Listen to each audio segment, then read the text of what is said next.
네, 그래서 공인중개사법 2조가 이제 6개의 용어를 정의하고 있고요. 이른바 입법 해석의 방식입니다. 매뉴얼이라고 생각하셔야 되셔서 6개의 용어는 앞으로 오늘 공부하시는 내용의 의미로만 조문 해석에 적용되어야 한다고요. 근데 6개는 하나하나 개별적인 의미 파악도 중요하지만 6개의 용어 상호 간의 유기적인 연관 관계를 가지고 있거든요. 그 유기적인 연관성은 이제 이어지는 3조의 중개 대상물의 범위까지도 연결이 되는 것인데, 유기적인 연관성의 관점에서 봤을 때 그 정점은 공인중개사법 2조 3호가 정의하고 있는 중개업입니다. 그래서 먼저 중개업이 무엇인지를 보실까요? 20페이지 하단부입니다.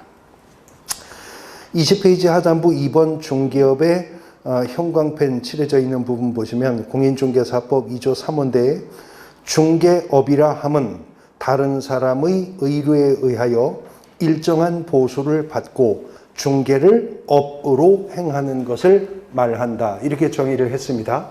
한 문장입니다만 이거를 분설해 보면, 끊어 보면 공인중개사법이 지금 무엇을 중개업이로 정할 것인지가 나오고 있죠. 첫 번째, 중개업이 되려면 다른 사람의 뭐가 있어야 된대요? 의뢰요. 다른 사람의 의뢰에 의해서. 두 번째, 뭘 받죠? 일정한 보수요. 일정한 보수를 받고. 그리고 세 번째, 무엇을? 중개입니다. 예, 중개를 마지막으로 어떻게? 예, 업으로 마무리하셔야죠. 업으로 행하는 것, 그게 뭐라고요? 그게 중개업이래요. 그러니까 공인중개사법은 어떤 특정한 행위가 이 법에서 말하는 중개업이었느냐 여부를 판단할 때는 이 네 가지 요건이 모두 충족되는 행위였느냐를 판단해서 그것이 중개업이었다 아니었다 여부를 판단하는 것입니다. 그래서 이 네 가지는 중개업이 되기 위한 요건입니다. 앞으로 민법 시간에 요건이라는 말 자주 들으실 거거든요. 쉽게 이해하셔서 요건이란 요구되는 조건, 그 뜻입니다. 그 준말이 요건이에요. 그러니까 이 네 가지 요구되는 조건이 모두 충족되었을 때 그것을 중개업이었다고 보는 거죠. 그러면요, 어떤 사람이 다른 사람의 의뢰에 의해서 중개를 업으로 행했다고 하는데 일정한 보수를 받지 않았답니다. 중개업 한 거예요? 그 중개업 아니에요.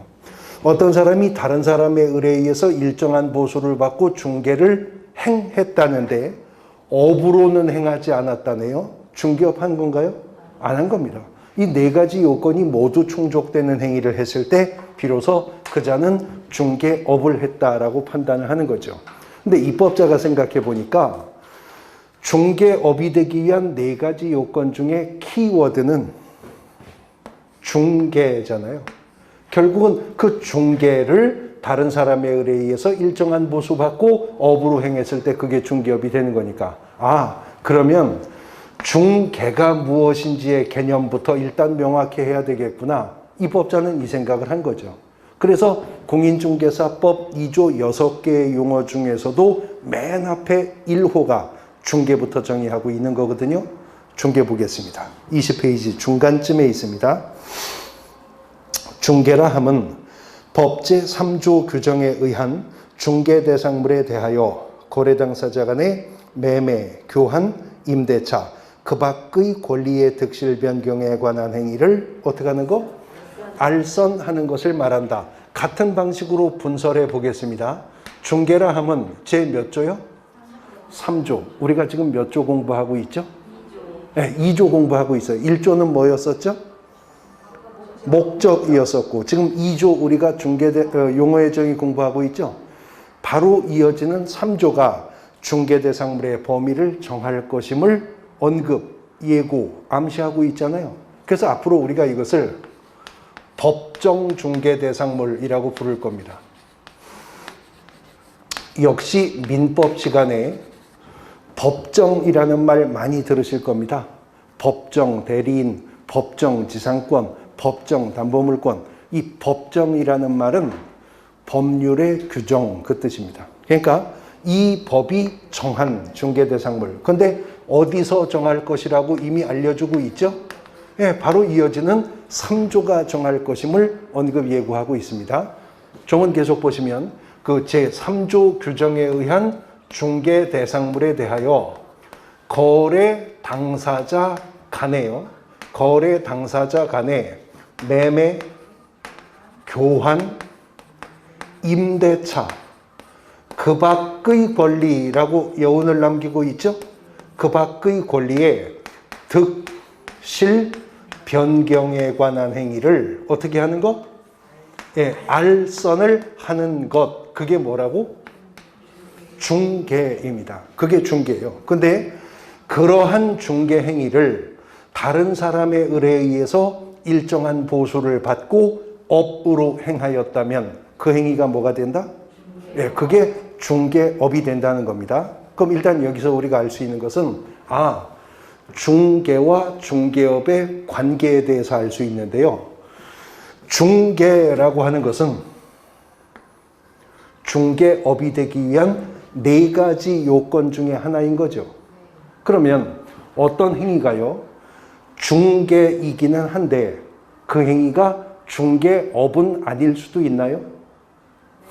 그럴 수 있는 거죠. 그런데 어떤 행위가 중개업이었다고 평가가 되는 행위인데 그 행위가 중개가 아닐 수가 있어요? 그럴 수는 없는 거죠. 왜냐하면 중개업이 되기 위한 4가지 요건 중에 하나로서 중개가 존재하고 있기 때문에 그렇습니다. 그러면 무엇이 중개이고 무엇이 중개업이냐를 이렇게 입법 해석까지 해야 되는 이유가 무엇이냐? 여러 가지 이유가 있습니다만 가장 직접적인 이유는 여기에 있습니다.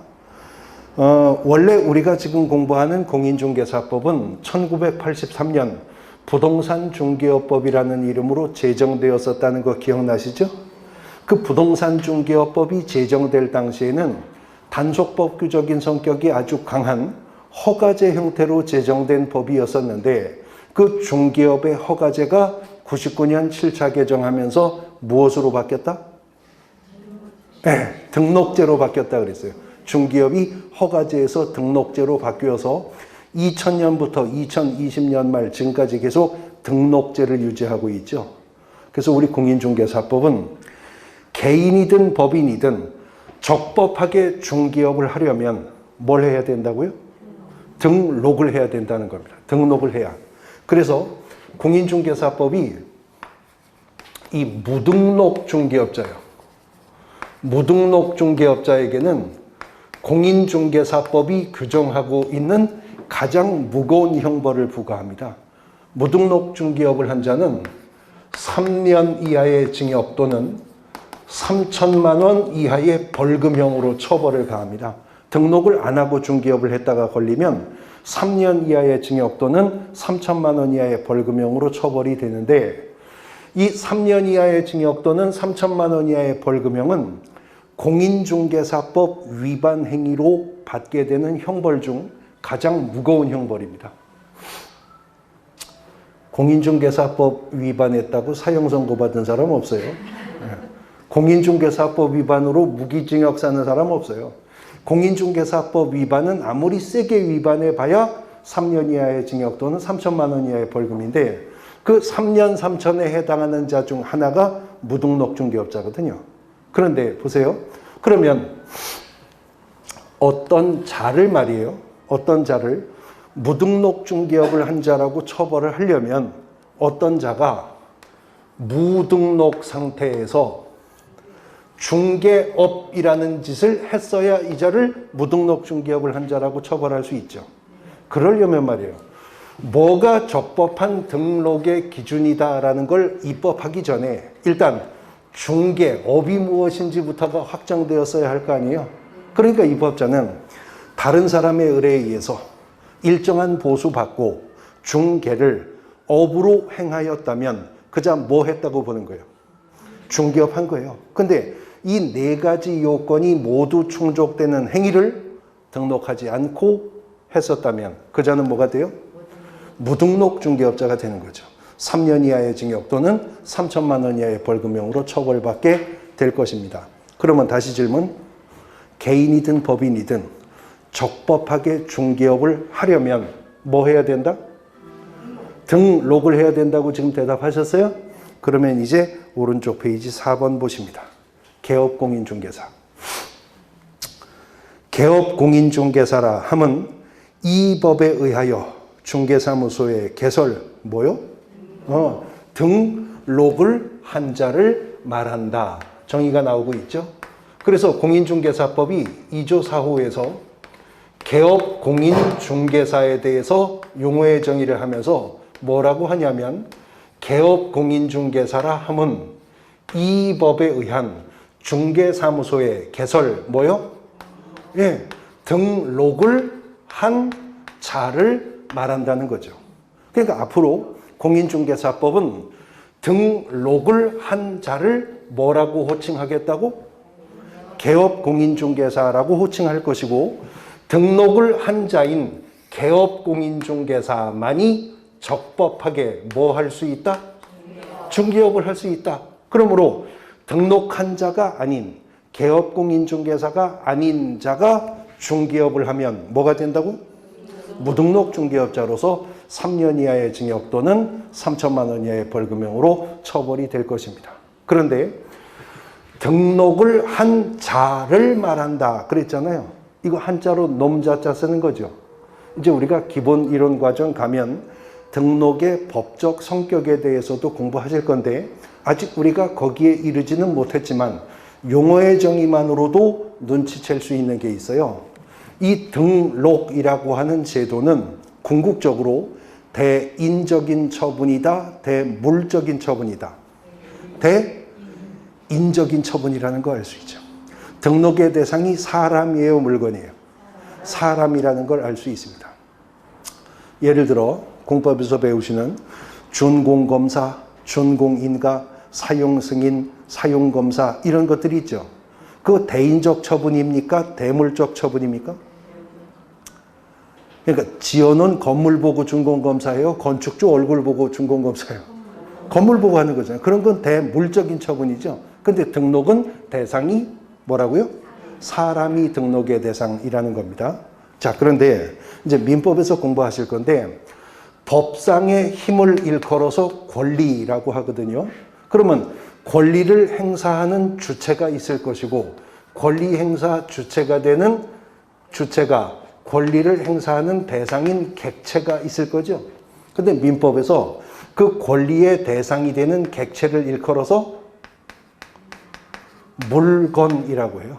권리의 대상이 되는 객체를 물건이라고 하고 우리 민법은 물건을 두 가지로 구분을 합니다. 어떻게? 동산과 부동산으로 구분을 하는 겁니다. 그거는 권리의 객체가 되는 물건이에요. 그러면 이런 동산이든 부동산이든 물건이 권리의 객체인데 그 물건인 권리의 행사의 주체가 있겠죠. 그 권리의 주체를 사람이라고 합니다. 사람이라고 합니다. 사람이 법상 권리의 주체입니다. 그러면 사람만 권리의 주체가 될까요? 그렇습니다.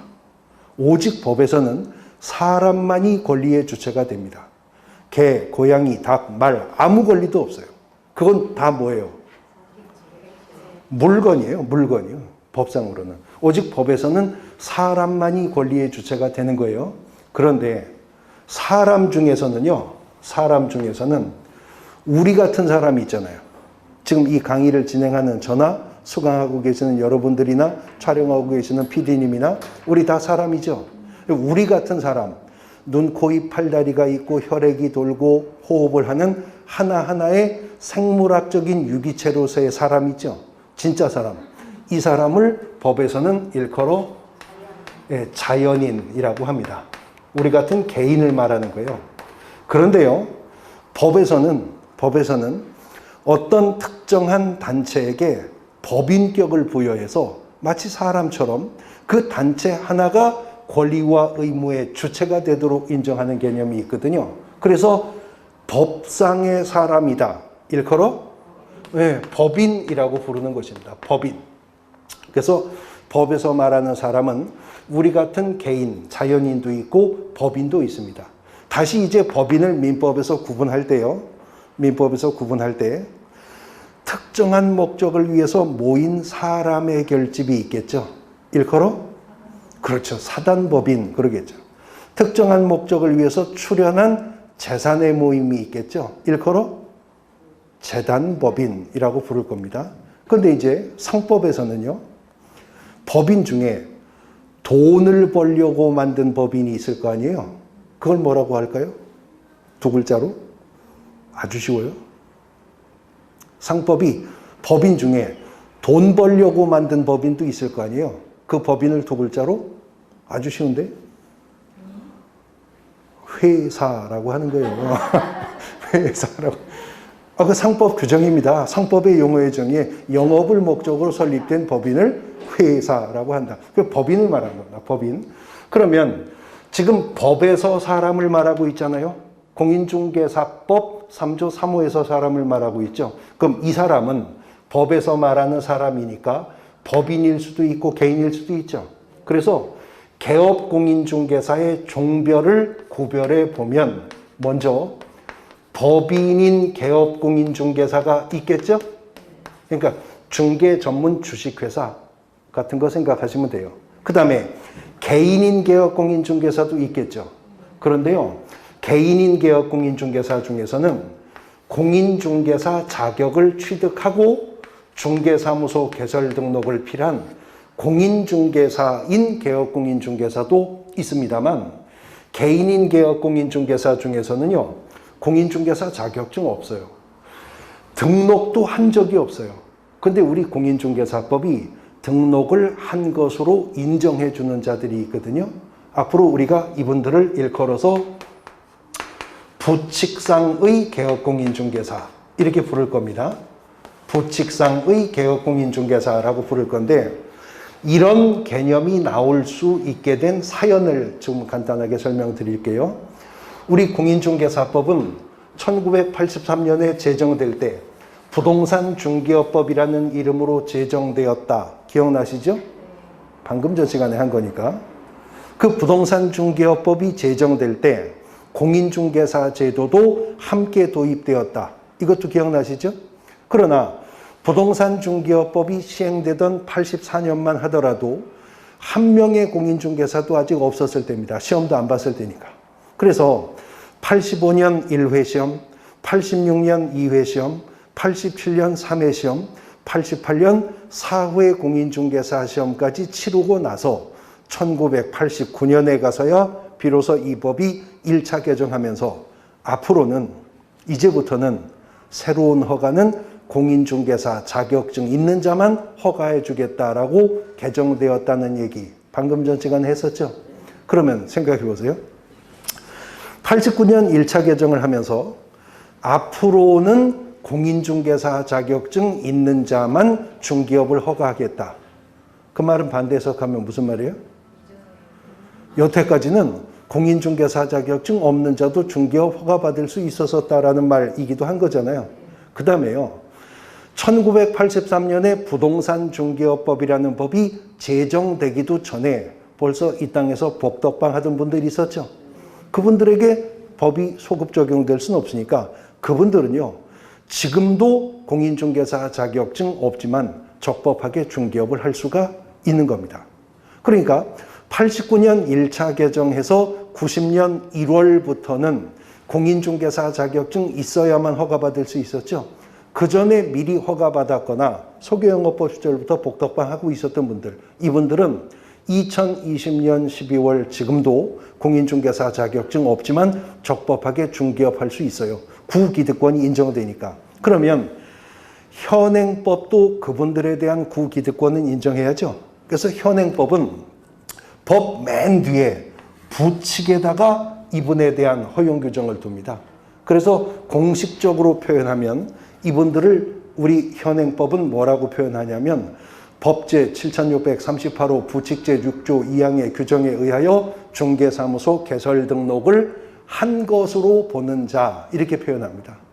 그런데 앞으로 제가 매주 수업하면서 이분을 여러 번 불러야 되는데 그때마다 법제 7638호 부칙제 6조제 2항의 규정에 의하여 중개사무소 개설 등록을 한 것으로 보는 자는 말이에요. 이렇게 말할 수가 없으니까 확 줄여서 그냥 부칙상의 개업공인중개사라고 부를 겁니다. 그럼 벌써 눈치채셨는데 부칙상의 개업공인중개사라는 것은 2020년 12월 지금 와서 이제 새롭게 될 수 있는 것은 아니라는 걸 알 수 있죠. 1990년 1월부터 문이 닫혀버렸어요. 그러니 부칙상의 개업공인중개사라는 분의 숫자는 1990년 1월을 정점으로 해가 갈수록 날이 갈수록 어떻게 되겠어요? 네, 점차 자연 감소하면서 줄어만 갈 수밖에 없죠. 왜냐하면 자연인은 세월이 지나면 떠나야 되는 거니까요. 그래서 통계를 보면요. 부칙상의 개업공인중개사의 숫자는 해마다 1000명 단위로 줄어들어요. 그럴 수밖에 없잖아요. 벌써 상당히 연세 있으신 분들이거든요. 해마다 1000명 단위로 줄어들어요. 이렇게 자연 감소의 추세가 계속되어 가다가 보면 앞으로 10수년 후 어느 날 동아일보 사회면에 나오겠죠. 마지막 부칙상의 개업공인중개사께서 숙환으로 별세 뭐 이런 기사가 그 신문 나올 겁니다. 종별이 하나 없어지는 건데 그러면 이제 역사 속으로 사라질 개념이라고요. 이게 새롭게 될 수 있는 게 아니다. 그러면 다시 원점으로 돌아갑니다. 중기업을 적법하게 하려면 뭐 해야 된다? 중기업을 적법하게 하려면 등록을 해야 된다. 등록을 한 자를 일컬어서 뭐라고 한다? 개업공인중개사라고 한다. 근데 개업공인중개사의 세 가지 종별 중 부칙상의 개업공인중개사는 새롭게 될 수 있는 게 아니라면 새롭게 개업공인중개사가 된다는 것은 이것이 되거나 저것이 되거나 둘 중에 하나가 되는 것이지 그것이 될 수는 없는 거죠. 그래서 이제 우리가 뒤에서 공부할 건데 공인중개사법 9조 2항에 누가 등록을 신청할 수 있는지를 규정했거든요. 근데 거기 이렇게 돼 있어요. 법인 또는 공인중개사가 아닌 자는 중개사무소 개설 등록을 신청할 수 없다라는 규정이 있거든요. 긍정문으로 바꾸면 법인과 개인 중에서는 오직 공인중개사만이 중개사무소 개설 등록을 신청할 수 있다라는 뜻이기도 합니다. 당연한 것이 부칙상의 개업공인중개사는 새롭게 될 수가 없는 것이니 그럼 우리는 법인 아닌 개인이죠. 그럼 우리 같은 개인이 등록을 하기 위해서는 먼저 뭐가 있어야 된다는 거예요? 공인중개사 자격이 있어야 된다는 거죠. 그래서 공인중개사법 2조 2호는요. 공인중개사에 대해서 별도의 용어의 정의를 하고 있는 겁니다. 자, 공인중개사법 2조 2호의 공인중개사를 21페이지 맨 위에서 보십니다. 공인중개사라 함은 이 법에 의한 공인중개사 뭐요? 자격을 취득한 자를 말한다. 그랬습니다. 이 법에 의해서 공인중개사 자격을 취득한 자를 뭐라고 부르겠다? 예, 공인중개사라고 부를 것이고요. 등록을 한 자를 부를 때는 뭐라고 부르겠다? 개업공인중개사라고 부를 겁니다. 그러니까 공인중개사라는 말과 개업공인중개사라는 말 듣기에는 그 말이 그 말 같지만 공인중개사법에서는 명백하게 구분되는 의미입니다. 자격을 취득한 자 말할 때는 공인중개사, 등록을 한 자를 말할 때는 개업공인중개사라고 부르겠다는 거예요. 그러면 이 말, 공인중개사인 개업공인중개사 이렇게 말하면 이미 용어의 정의가 있으니까 자격을 취득하고 그 다음에 뭐요? 등록까지 한 자를 일컬어서 공인중개사인 개업공인중개사라고 한다는 겁니다. 자, 그런데 공인중개사 중에서는요, 그냥 자격만 취득하고 있는 분이 있어요.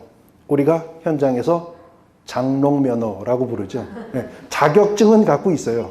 장롱에. 그 다음에 공인중개사 중에서는 공인중개사인 개업공인중개사도 있어요. 자격을 취득하고 등록까지 하여 현업에서 중개업을 영위하고 있는 분들도 있습니다. 근데 공인중개사 중에서는 이런 분들도 있어요. 자격을 취득하고 중개업에 종사하고 있지만 자기 명의로 등록을 한 게 아니라 자격을 취득하고 등록을 한 자인 개업공인중개사에게 고용되어서 월급 받으면서 중개 업무에 종사하는 분들이 있어요. 그래서 개업공인중개사에게 소속이 되어 있는 공인중개사다. 그래서 이 법이 소속공인중개사라고 부르게 되는 것이고, 공인중개사법 2조 5호는 소속공인중개사를 정의했습니다. 21페이지 중하단부 5번. 소속공인중개사라 함은 개업공인중개사에 소속된 공인중개사 괄호 건너뛰어 로서 중개 업무를 수행하거나 개업공인중개사의 중개 업무를 보조하는 자를 말한다. 자, 뭐라 그랬냐면 소속공인중개사라 함은 개업공인중개사에게 소속이 된, 개업공인중개사에게 소속이 된 공인중개사, 뭐래요? 로서라는 말이 있죠? 로서. 중개 업무를 어떻게? 수행하거나 개업공인중개사의 중개 업무를 보조하는 자. 그게 누구라고요? 소속공인중개사랍니다. 그러면 소속공인중개사와 개업공인중개사의 관계는 민법의 관점에서 본다면 무슨 계약으로 맺어졌을까요? 혼인계약은 아닌 것 같아요. 네? 무슨 계약 관계일까요? 고용계약 관계겠죠. 고용계약 관계 속에서 민법의 관점에서 조명하면 개업공인중개사가 사용자이고요. 소속공인중개사가 피용자인 겁니다. 그냥 우리 일상생활로 말하면 개업공인중개사가 사장이고 소속공인중개사는 직원인 거라고요. 직원이라고요. 근데 중개사무소 방문해 보시면 사장님 있죠. 개업공인중개사. 그리고 뭐 실장님, 부장님이라고 불리는 직원들이 있죠. 근데 그 직원들이 다 공인중개사 자격증이 있을까요? 없는 분들이 훨씬 많습니다. 그래서 그 자격증 없는 직원, 이자를 소속공인중개사와 구분하고자 공인중개사법 2조 6호 마지막 용어의 정의가 중개보조원에 대해서 용어의 정의를 하고 있습니다. 이제 21페이지 맨 밑에 마지막 용어의 정의, 중개보조원인데, 중개보조원이라 하면 제일 먼저 무슨 말이 나와요? 네, 공인중개사가 아닌 자로서 개업공인중개사에 소속되어 중개대상물에 대한 현장 안내 및 일반 서무 등 개업공인중개사의 중개 업무와 관련된 무슨 업무? 단순한 업무를 보조하는 자를 말한다 그랬습니다. 자, 중개보조원이라 하면 먼저 무슨 말이 나온다고? 개업공인중개사가 아닌 자로서 개업공인중개사에게 소속이 되어 현장 안내 및 일반 서무 등 개업공인중개사의 무슨 업무? 단순한 업무를 보조하는 자를 말한다. 이렇게 2조 6호가 용어의 정의를 한 겁니다. 어느덧 공인중개사법 2조가 정의한 6개의 용어의 정의가 모두 펼쳐졌는데, 조문 순서대로 다시 한번 짚어보면 2조 1호 중개입니다. 2조 2호 공인중개사, 2조 3호가 중개업, 2조 4호가 개업공인중개사, 2조 5호가 소속공인중개사, 2조 6호가 중개보조원입니다. 이 6개의 용어는 하나하나의 개별적인 의미 이해뿐만 아니라 이 6개의 용어가 이렇게 유기적인 연관관계를 가지고 있다는 거죠. 그런데 용어의 정의만으로도 비교를 해보면 소속공인중개사와 중개보조원은 용어의 정의상으로도 이동점이 발견돼요. 양자가 공통점도 있고 차이점도 있단 말이에요. 먼저 소속공인중개사와 중개보조원의 결정적인 차이점이 뭐냐 하면, 공인중개사로서 공인중개사가 아닌 자로서, 자격증 소지 유무로 양자가 구분되는구나 하는 거 알 수 있죠. 그 다음 자격증 있는 소속공인중개사는 개업공인중개사의 업무를 보조만 할 수 있는 게 아니라 지가 주도적으로 업무를 수행도 할 수 있어요. 수행도. 그러나 자격증 없는 중개보조원은 업무 수행은커녕 보조도, 무슨 보조? 단순한 업무만 보조할 수 있다는 점에서 차이가 있죠. 근데 양자가 다르기만 한 건 아닌 것이, 소속 공인중개사든 중개보조원이든 개업 공인중개사에게 소속되어 있다는 점이 같죠. 민법상 고용계약 관계 속에서 개업 공인중개사를 사용자로 하는 개업 공인중개사의 피용자 신분에 있다는 점 같죠. 개업 공인중개사의 직원이라는 점이 같잖아요. 그 다음에 소속 공인중개사든 중개보조원이든 개업 공인중개사의 업무를 보조하는 역할을 한다는 점도 같죠. 그래서 우리 공인중개사법이 간결한 입법을 위해서 때로는 소속 공인중개사나 중개보조원에게 공통 적용되는 조문이 있을 거잖아요. 이때 소속 공인중개사와 중개보조원을 통칭하여 부를 때 공인중개사법이 2조에서 별도로 용어의 정의를 하고 있지는 않지만 고용인이라고 부르는 겁니다. 고용인. 그러니까 공인중개사법은 2조에서 별도로 고용인이라 함은 이러쿵저러쿵 한자를 말한다. 이런 정의 없습니다. 그러나 공인중개사법 조문 속에서는 소속 공인중개사와 중개보조원을 통칭하여 부를 때 뭐라고 부른다? 네, 고용인이라고 부릅니다. 그러니까 앞으로 공인중개사법 조문 속에서 고용인이라고 하는 단어를 보시면 소속 공인중개사와 중개보조원을 지금 함께 부르고 있구나 이렇게 이해하시면 돼요. 그러면 고용인에 대해서는 별도의 용어의 정의가 없어도 우리가 정의를 내릴 수 있어요. 고용인이란 개업공인중개사에게 소속이 되어 중개 업무를 보조하는 자가 고용인이에요. 그런데 고용인 중에는 공인중개사 자격증 있는 고용인도 있고 없는 고용인도 있어.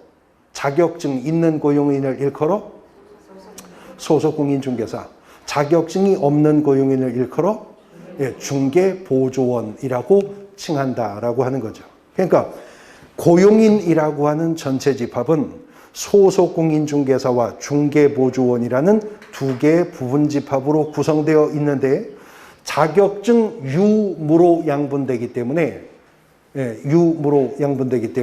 고용인은 이거 아니면 저거고 저거 아니면 이거라는 겁니다. 이해되시나요?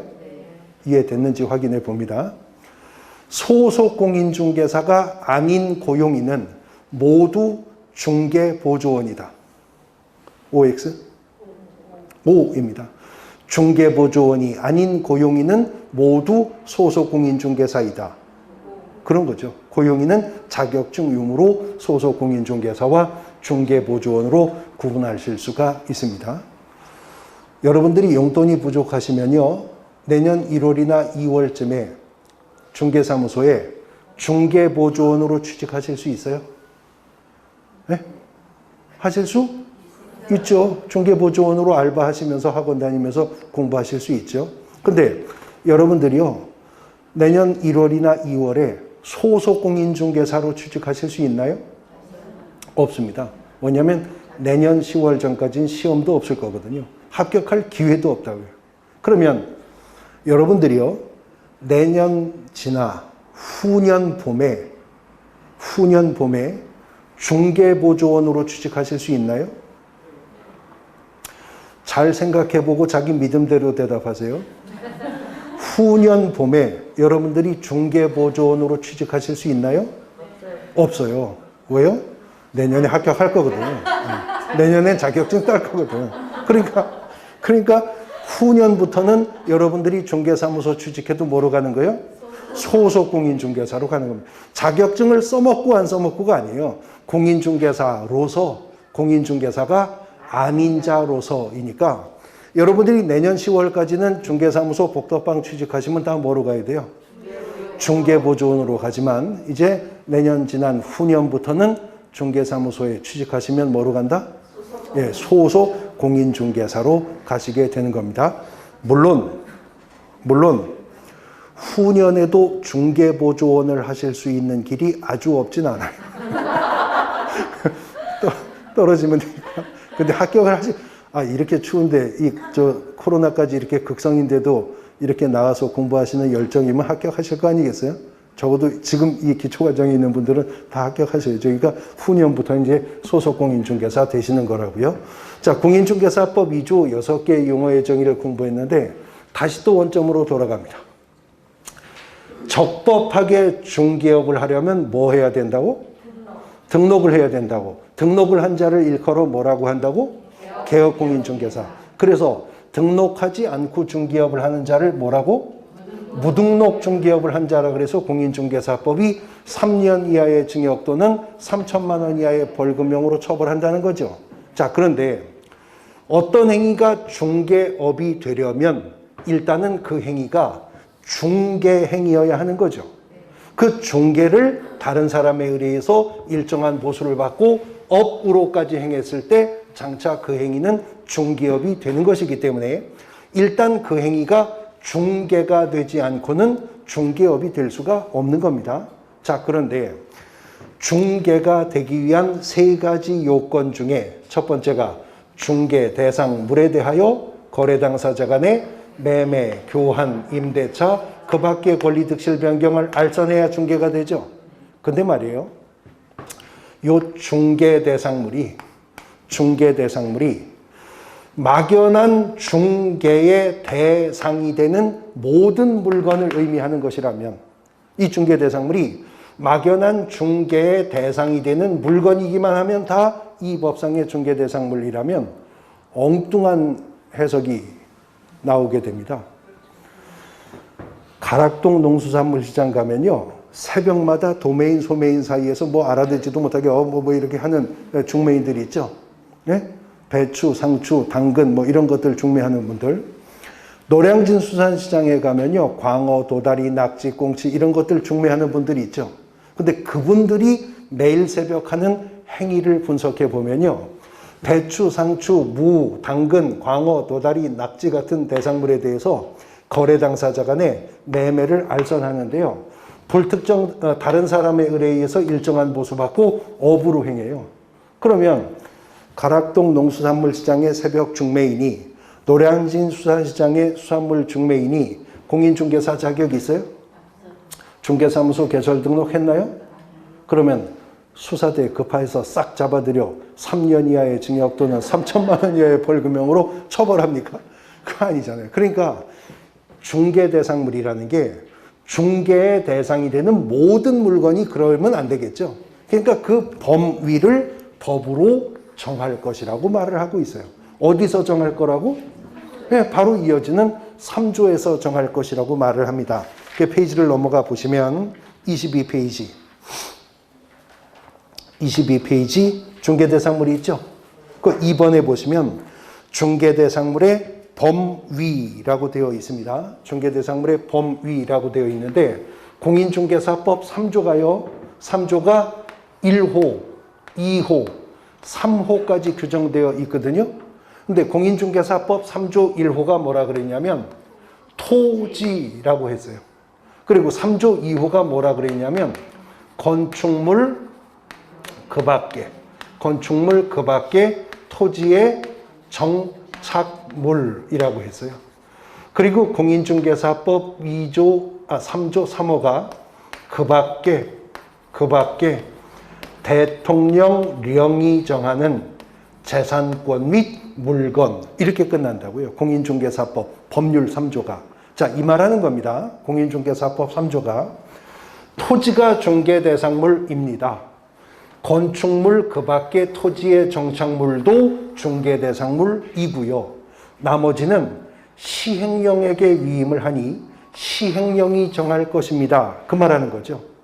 그래서 공인중개사법 시행령 2조가 법 3조 3호의 위임을 받아 중개대상물을 2가지 정하게 되는데 하나가 임목에 관한 법률에 따르는 임목이라고 하는 것이고 그 다음에 또 하나가 공장 및 광업재단 저당법에 따르는 공장재단 및 광업재단이라고 합니다.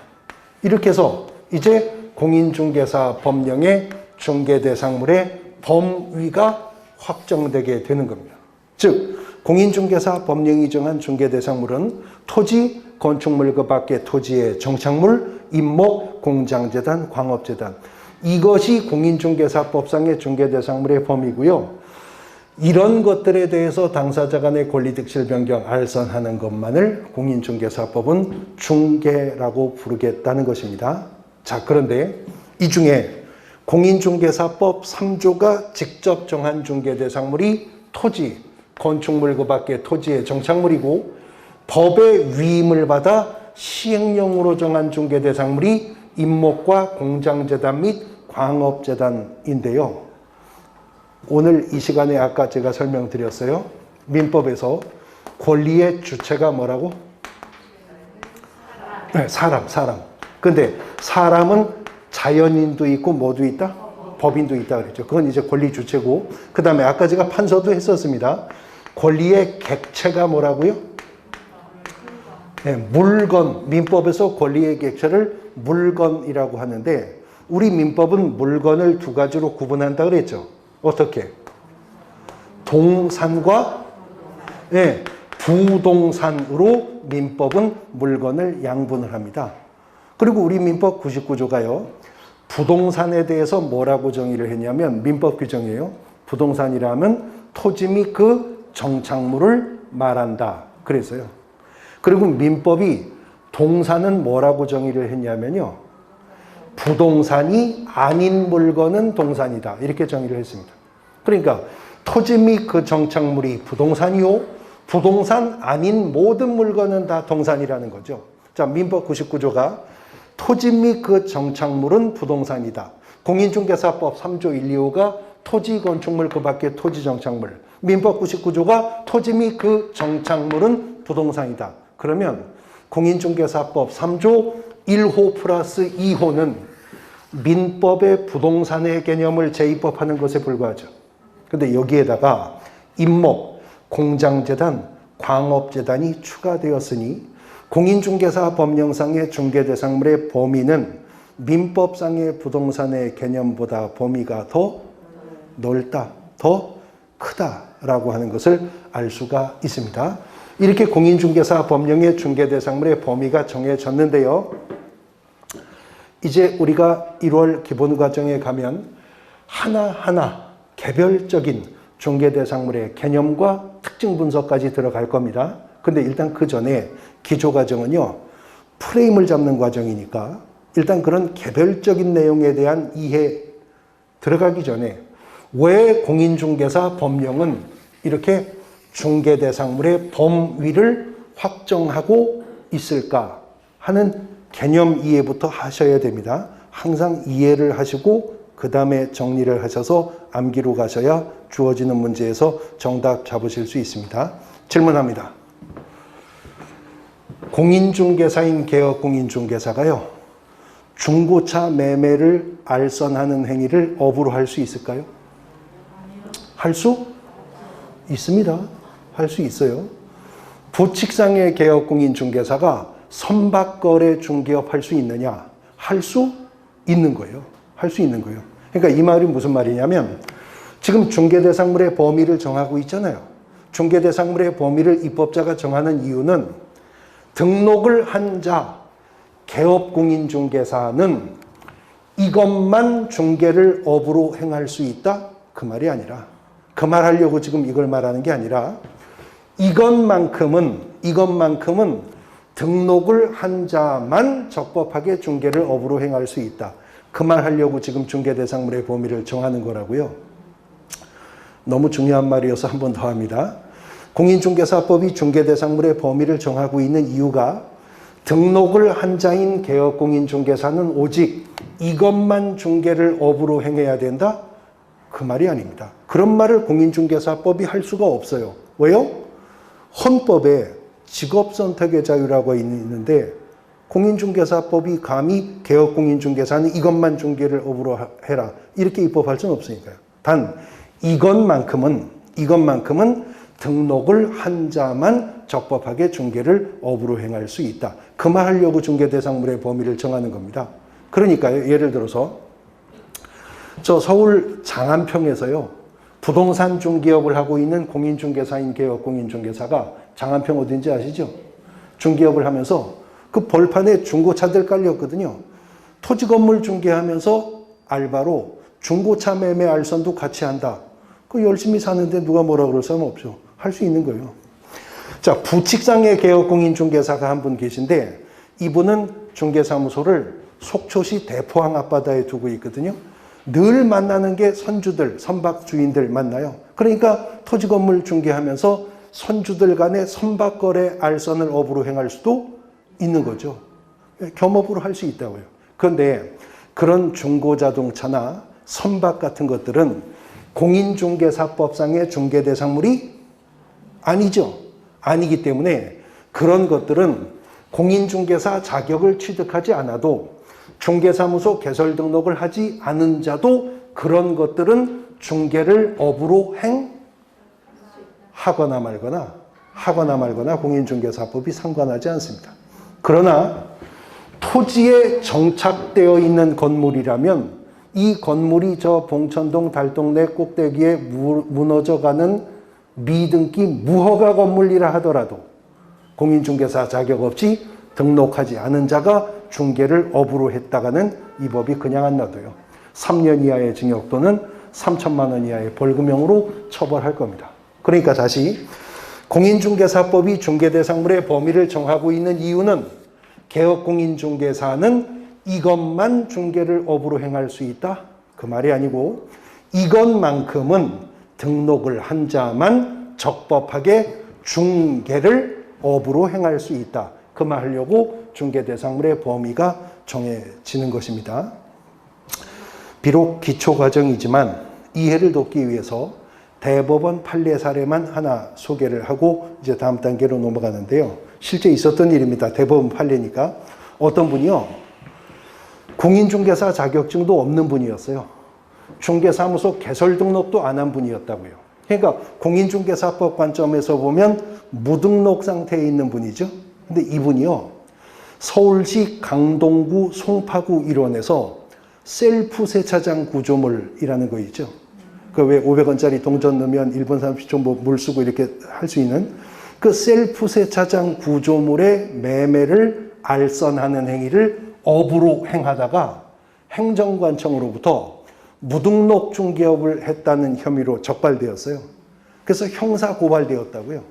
근데 엎치락뒤치락 했는데 최종적으로 대법원이 뭐라고 판시를 했냐면 그 셀프 세차장 구조물이라고 하는 것은 지붕도 없고 주벽이라고 할 만한 것도 없고 볼트 조립 방식이어서 볼트만 풀러버리면 토지로부터 분리되어 이동도 가능한 것이니 셀프 세차장 구조물이라고 하는 것은 건축물이기는커녕 토지에 정착되어 있는 물건이라고조차도 볼 수가 없다. 공인중개사법상의 중개대상물의 범위에 속하지 않는다는 거죠. 그러면 그게 이 법이 정한 중개대상물에 속하지 않는다면 공인중개사 자격 없이 등록하지 않고 중개를 업으로 행하거나 말거나 그걸 공인중개사법 잣대로 처벌할 수 없다. 무죄 판결 나왔다는 겁니다. 그럼 이해되시죠? 중개대상물의 범위가 정해지는 것은 등록을 한 자는 이것만 중개를 업으로 행해야 된다? 아니라는 겁니다. 등록을 한 자만 이것들을 적법하게 중개를 업으로 행할 수가 있다는 거죠. 자, 그럼 이제 거기까지는 이해되셨죠? 개념 한 꼭지만 더 이해하고 쉬겠습니다. 그러면 등록을 한 자, 개업공인중개사라면 토지건물, 임목공장재단, 광업재단은 다 중개할 수 있을까요? 개업공인중개사라면, 등록한 자면 토지건물, 임목공장재단, 광업재단 다 중개할 수 있을까요? 그렇진 또 않거든요. 그렇진 또 않아요. 모든 토지, 모든 건물 다 개업공인중개사가 중개할 수 있는 거 아닙니다. 자, 예를 들어서 청와대 춘추관이 있죠. 네? 청와대 춘추관. 개업공인중개사가 중개할 수 있을까요? 아, 청와대를 안 가보셔서 모르는구나. 그러면 가보신 거 여쭤볼게요. 경복궁 근정전, 경복궁 가보셨을 거 아니에요. 경복궁 근정전을 개업공인중개사가 중개할 수 있어요? 없습니다. 근데 경복궁 근정전도 건물이에요? 토지에 정착되어 있는 건물이잖아요. 수백 년 동안 정착되어 내려온 건물이죠. 근데 경복궁 근정전은 토지에 정착된 건물이지만 개업공인중개사가 중개할 수가 없죠. 왜요? 왜 경복궁은 개업공인중개사가 중개할 수 없을까요? 여러 가지 이유가 있겠지만. 왜? 안 파니까. 안 파니까 중개를 못하는 거죠. 여기 보세요. 중개는 대상물에 대해서 거래 당사자 간에 이런 권리득실 변경을 알선하는 게 중개라면서요. 그러면 그 물건이 거래가 가능해야 알선을 해보거나 말거나 할 거 아니에요. 물건이 거래가 가능해야 알선하죠. 안 파니까 중개를 못합니다. 그러니까 사건의 대상이 되어야 한다고요. 그 물건이. 사건의 대상이 되어야 한다고요. 사건의 대상이. 다시 말해서 토지라 하더라도 건축물이라 하더라도 사건의 대상이 아니면 중개할 수 없습니다. 세종정부종합청사 건물, 과천정부종합청사 건물 사고 팔 수 없죠. 사건의 대상이 건물이 아니기 때문에 그렇습니다. 그 다음에 물건이 사건의 대상이라 하더라도 실질적으로 중개가 개입이 가능해야 비로소 개업공인중개사가 중개할 수가 있는 것입니다. 예를 들어서 상가 건물은요, 사건의 대상인 개인 소유 건물이죠. 근데 상가 건물에 상속을 중개할 수 있어요? 상속을 중개할 수 있나요? 상속. 중개 못합니다. 왜요? 상속은 언제 발생하죠? 피상속인의 마지막 심장박동이 정지하는 순간 발생합니다. 중개가 개입될 여지가 없는 겁니다. 그러니까 개업공인중개사에 중개가 개입이 가능해야죠. 건물의 유치권 설정, 중개가 개입될 여지가 없는 겁니다. 앞으로 이제 민법과 연관해서 기본과정부터 보겠지만 토지의 법정지상권 성립, 법률 규정에 의해 이미 성립하는 지상권이므로 중개가 개입될 여지가 없는 겁니다. 물건이 사건의 대상이 되고 중개가 개입 가능할 때 비로소 개업공인중개사는 중개할 수 있다는 것입니다. 자, 그러면 일단 여기까지만 기초과정에서 정리를 하면 공인중개사법 2조 3호가 말하는 중개업은 다른 사람의 의뢰에 의해서 일정한 보수를 받고 중개를 업으로 행하는 것을 말한다. 그랬었잖아요, 아까? 근데 그 개념을 보다 명확하게 하기 위해서 또 다른 입법 해석과 법률과 시행령 규정이 연결되고 있는 거예요. 그러니까 기초과정이긴 하지만 일단 여기까지만 펼쳐보면 결국 공인중개사법이 말하는 중개업이란 다른 사람의 의뢰에 의하여 일정한 보수를 받고 토지, 건축물, 그 밖의 토지의 정착물, 임목, 공장재단, 광업재단 중 사건의 대상이 되고 중개가 개입 가능한 것들에 대해서 거래 당사자 간의 매매, 교환, 임대차, 그 밖의 권리의 득실 변경을 알선하는 행위를 업으로 행하는 것. 그게 뭐요? 중개업이라고 한다는 겁니다. 그래도 공인중개사 학원 나가시는 거 남편분들도 아시고 식구들 다 알고 그러잖아요. 배웠으면 또 배운 분답게 행동을 하셔야죠. 그러니까 이렇게 아침마다 나가 공인중개사 자격증 따려고 왜 따려고 하는데 그걸 따야 등록할 수 있고 등록을 해야 중개업을 할 수 있대. 중개업이 뭔데? 그럼 이제 이렇게 대답하실 수 있어요. 같이 해보시죠. 자제분들이 물어봐도 이제 차근차근 설명해 주시면 됩니다. 기초과정에서 배운 것까지만. 중개업이 무엇이냐고 누가 묻거든 이렇게 대답하십니다.